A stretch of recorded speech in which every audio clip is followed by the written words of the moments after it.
জামায়াতের জাতীয় সমাবেশের খবর জানাবো। ঐতিহাসিক সোহরাওয়ার্দী উদ্যানে জামায়াতে ইসলামীর জাতীয় সমাবেশে নেতাকর্মীদের ঢল নেমেছে। এই মুহূর্তে সেখানে আছে রিপোর্টার শফিক মুন্সি। আমরা এখন সরাসরি চলে যাচ্ছি তার কাছে।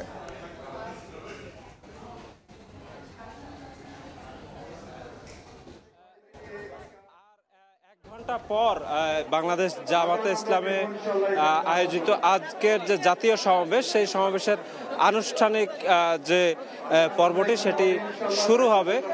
কিন্তু আনুষ্ঠানিক পর্ব শুরু হওয়ার অনেক আগে থেকেই এই আজকের সমাবেশকে ঘিরে সাংস্কৃতিক অনুষ্ঠান শুরু হয়ে গেছে এবং সেই সাংস্কৃতিক অনুষ্ঠানে কিন্তু বিভিন্ন নাটিকা, ইসলামী সঙ্গীত, এ ধরনের নানা ব্যতিক্রমী পরিবেশনার মাধ্যমে এই আজকের যে এই সমাবেশের মূল যে 7টি দাবি, সেই 7টি দাবি কিন্তু তারা তুলে ধরার চেষ্টা করেছেন। আমরা দেখেছি সেই দাবিগুলোর মধ্যে প্রথম এবং প্রধান যে দাবিটি বারবার করে বিভিন্ন পরিবেশনার মাধ্যমে উঠে আসছে, সেটি হচ্ছে আগামী জাতীয় নির্বাচনে লেভেল প্লেইং ফিল্ড সেটি তৈরি করা। কিন্তু এই আজকের যে জাতীয় সমাবেশ, সেই সমাবেশ থেকে একটি অন্যতম দাবি, তাদের আজকের অন্যতম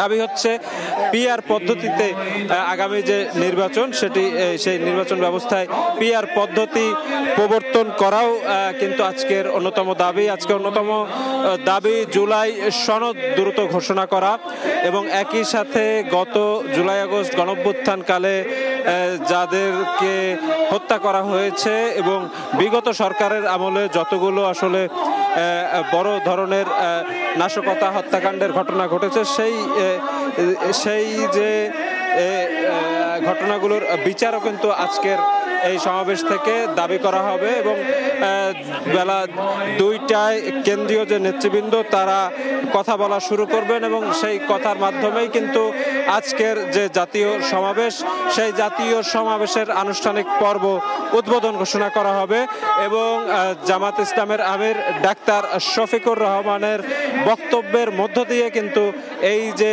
সমাবেশটি আছে, সেই সমাবেশটি আজকে সমাপ্ত ঘোষণা করা হবে এবং সেই সমাবেশের সমাপ্তি ঘোষণার মাধ্যমে কিন্তু তারা আগামী জাতীয় যে নির্বাচন এবং একই সাথে তাদের যে সংস্কার প্রস্তাবনা আছে, সেই বিষয়গুলো নিয়ে আজকে দেওয়া যে 7টি দাবি, সেই দাবি নিয়ে তারা মাঠে ময়দানে ছড়িয়ে পড়বে এবং সরকারকে তাদের দাবি আদায়ে বাধ্য করবে, এমনটাই কিন্তু এই জামাত ইসলামের নেতাকর্মীরা বলেছেন আমাদেরকে।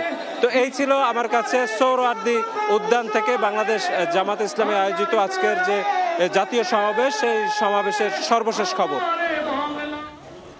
শফিক মুন্সি আমাদের সঙ্গে যুক্ত হয়েছিলেন সোহরাওয়ার্দী উদ্যান থেকে, জানাচ্ছিলেন জামাতে ইসলামের আজকে জাতীয় সমাবেশ রয়েছে তার সবশেষ তথ্য।